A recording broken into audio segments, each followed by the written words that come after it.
তোমরা যারা ক্যালকাটা ইউনিভার্সিটির আন্ডারে 6 সেমিস্টারের ছাত্রছাত্রী আছো, তোমাদের জন্য আজকের ক্লাসটা খুবই গুরুত্বপূর্ণ।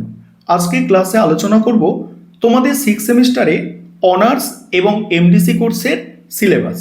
অর্থাৎ তোমরা যারা অনার্সের ছাত্রছাত্রী আছো, তোমাদের 6 সেমিস্টারে অনার্সের কতগুলি পেপার পরীক্ষা দিতে হবে এবং তার সঙ্গে তোমাদের কটি মাইনর পেপার থাকবে। এবং তোমরা যারা 6 সেমিস্টারে এমডিসি কোর্সের ছাত্রছাত্রী, তোমাদের এমডিসি কোর্সের 6 সেমিস্টারে কতগুলি সিসি পেপার পরীক্ষা দিতে হবে এবং কতগুলি মাইনর পেপার পরীক্ষা দিতে হবে, এই নিয়ে বিস্তারিত আলোচনা করব।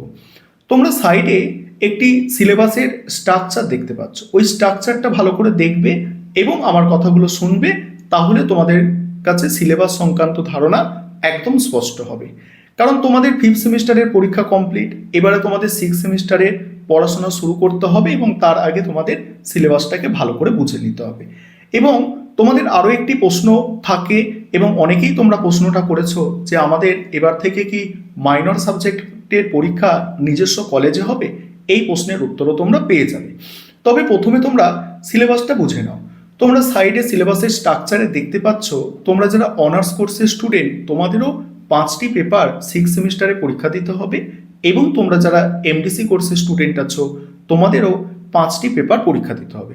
এবার তফাৎ কি অনার্সের ক্ষেত্রে দেখো, অনার্সের তোমরা যারা ছাত্রছাত্রী, তোমাদের অনার্সের 3টি পেপার পরীক্ষা দিতে হচ্ছে। সেই 3টি পেপার তোমরা দেখতে পাচ্ছ, ডিএসসিসি 13, ডিএসসিসি 14 এবং ডিএসসিসি 15। এই 3টি পেপার অনার্সের পরীক্ষা দিতে হচ্ছে। তোমার যে কোনো সাবজেক্টে অনার্স থাক, হিস্ট্রি, পলিটিক্যাল সায়েন্স, এডুকেশন, আর যে কোনো সাবজেক্টেই অনার্স থাক, তোমাকে অনার্সের 3টি পেপার পরীক্ষা দিতে হচ্ছে। এবং তোমার দেখো মাইনর 2 যেটা নিয়েছিলে, তোমরা অনার্সের যারা ছাত্রছাত্রী আছো, মাইনর 2 একটা সাবজেক্ট ছিল। দুটো মাইনর তো তোমাদের অনার্সে। প্রথম মাইনর যেটা তোমরা প্রথম সেমিস্টার এবং সেকেন্ড সেমিস্টারে পরীক্ষা দিয়েছো, এটাকে প্রথম মাইনর বলে।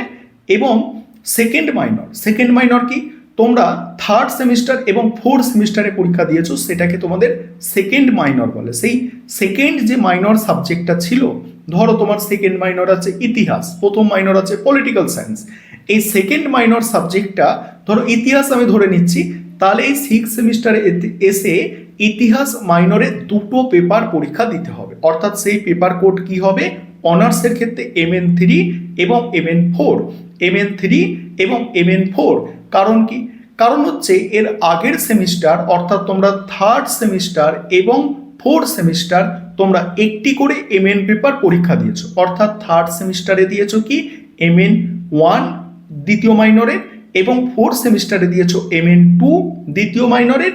এবং এই 6 সেমিস্টারে এসে তোমাদের পরীক্ষা দিতে হচ্ছে কি, 6 সেমিস্টারে এসে পরীক্ষা দিতে হচ্ছে তোমাদের MN3 এবং MN4, এই দুটি পেপার পরীক্ষা দিতে হচ্ছে। অর্থাৎ সেকেন্ড মাইনর সাবজেক্টের 2টো পেপার তোমাদের কিন্তু পরীক্ষা দিতে হবে। আশা করি তোমরা বুঝতে পারলে। তোমাদের 3rd সেমিস্টার এবং 4th সেমিস্টারে যে মাইনর পেপার ছিল সেটা, আশা করি তোমাদের কাছে বিষয়বস্তুটা ক্লিয়ার হলো। ঠিক আছে, তাহলে কি অনার্সের 3টে পেপার এবং দ্বিতীয় যে মাইনর সাবজেক্ট ছিল, সেই মাইনর সাবজেক্টে 2টো পেপারের পরীক্ষা এই 6 সেমিস্টারে দিতে হচ্ছে। তাহলে অনার্সের ব্যাপারটা ক্লিয়ার। এবার মাইনর পেপার কোথায় পরীক্ষা হবে সেটা পরে আসছি, তার আগে এমডিসিদের সিলেবাসটা একটু বলি। তোমরা যারা এমডিসি কোর্সের ছাত্রছাত্রী আছো, তোমরাও এমডিসি কোর্সের সিলেবাসের স্ট্রাকচারটা দেখতে পাচ্ছ। একদম ক্লিয়ার স্ট্রাকচার তোমাদের সামনে তুলে ধরা হয়েছে এবং সেখানে কি বলা হয়েছে, তোমাদের যেটা CC1 পেপার, ভালো করে শুনবে। তোমরা যখন কলেজে ফর্ম ফিল আপ করো প্রথম সেমিস্টারে, তখন তোমাদের CC1 একটা রেখেছিলে, CC2 একটা রেখেছিলে, আর মাইনর একটা রেখেছিলে। আশা করি মনে পড়ছে, CC1, CC2 এবং মাইনর। এবং এই 6 সেমিস্টারে এসে CC1 যেটা ছিল তোমাদের প্রথম চয়েস, ঠিক আছে, সেটার একটা পেপার 6 সেমিস্টারে পড়তে হবে। সেই পেপার কোডটা হবে CC7। ঠিক আছে, CC7। তোমরা 5th সেমিস্টারে যেমন 2টো পেপার পড়েছিলে, মানে প্রথম চয়েস যেটা CC1 এর 2টো পেপার তোমরা 5th সেমিস্টারে পড়েছো, এবং 6 সেমিস্টারে এসে CC1 অর্থাৎ যেটা তোমাদের প্রথম চয়েস ছিল, তার একটি পেপার কোডটি হচ্ছে CC7 পরীক্ষা দিতে হচ্ছে। এবং একটা গেল। এবং তারপরে কি, তারপরে যেটা CC2 ছিল তোমাদের প্রথম সেমিস্টারে সেকেন্ড চয়েস, অর্থাৎ CC2 ছিল, সেই CC2 এর 2টো পেপার পরীক্ষা দিতে হবে। একটির কোড হবে CC7 এবং আরেকটির কোড হবে CC8। একটির কোড হবে CC7 এবং আরেকটির কোড হবে CC8। আশা করি তোমরা বুঝতে পারছো।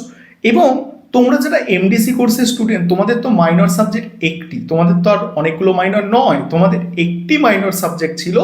এবং সেই মাইনর সাবজেক্টটা যেটা মাইনর ছিল, ধরো বাংলা মাইনর ছিল কারোর ইতিহাস, কারোর রাষ্ট্রবিজ্ঞান, কারোর শিক্ষাবিজ্ঞান, যে কোনো মাইনর থাকুক না কেন, সেটা তোমাদের এই 6 সেমিস্টারে এসে দুটো পেপার পরীক্ষা দিতে হবে। যেমন তোমরা 5th সেমিস্টারে দুটো দিয়েছো, ঠিক একইভাবে 6 সেমিস্টারে এসেও তোমাদের দুটো পেপার পরীক্ষা দিতে হবে। এবং তোমরা মনে করে দেখো, তোমাদের 5th সেমিস্টারে পেপার কোডগুলো কি ছিল? পেপার কোড ছিল 3-4, এখানে 5-6, এখানে 5-6 পেপার কোড। তোমরা যারা MDC কোর্স, তোমাদের পেপার কোড হবে মাইনরে 5-6, ঠিক আছে। আর অনার্স তোমরা জানো, তোমাদের পেপার কোড আমি বলেছি 3-4, মাইনর 3, মাইনর 4, এই হচ্ছে তোমাদের সিলেবাস। এবারে তোমাদের একটা বিষয়, যে পরীক্ষা আমাদের কোথায় হবে, মাইনর পেপারের পরীক্ষা কোথায় হবে। দেখো, আমরা নিউজ পেপারের একটা আর্টিকেলে বা বিভিন্ন নিউজ পোর্টালে আমরা দেখেছি যে একটা প্রস্তাব রাখা হচ্ছিল যে মাইনর পেপারের পরীক্ষাগুলো কলেজে হলে, নিজস্ব কলেজ অর্থাৎ হোম সেন্টারে হলে ভালো হয়। তবে এটা একটা আলোচনা পর্যায়ে আছে, এখনো অফিসিয়াল কোনো নোটিশ নেই।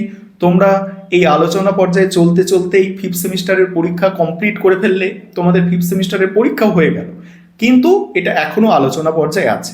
এটা যখন কার্যকরী হবে তখন অফিসিয়াল নোটিশ দেবে। ক্যালকাটা ইউনিভার্সিটি তাদের অফিসিয়াল ওয়েবসাইট আছে, সেই অফিসিয়াল ওয়েবসাইটে অফিসিয়াল নোটিশ পাবলিশ হলে তখনই বলা যাবে যে মাইনর পেপারের পরীক্ষা নিজস্ব কলেজে হবে কিনা।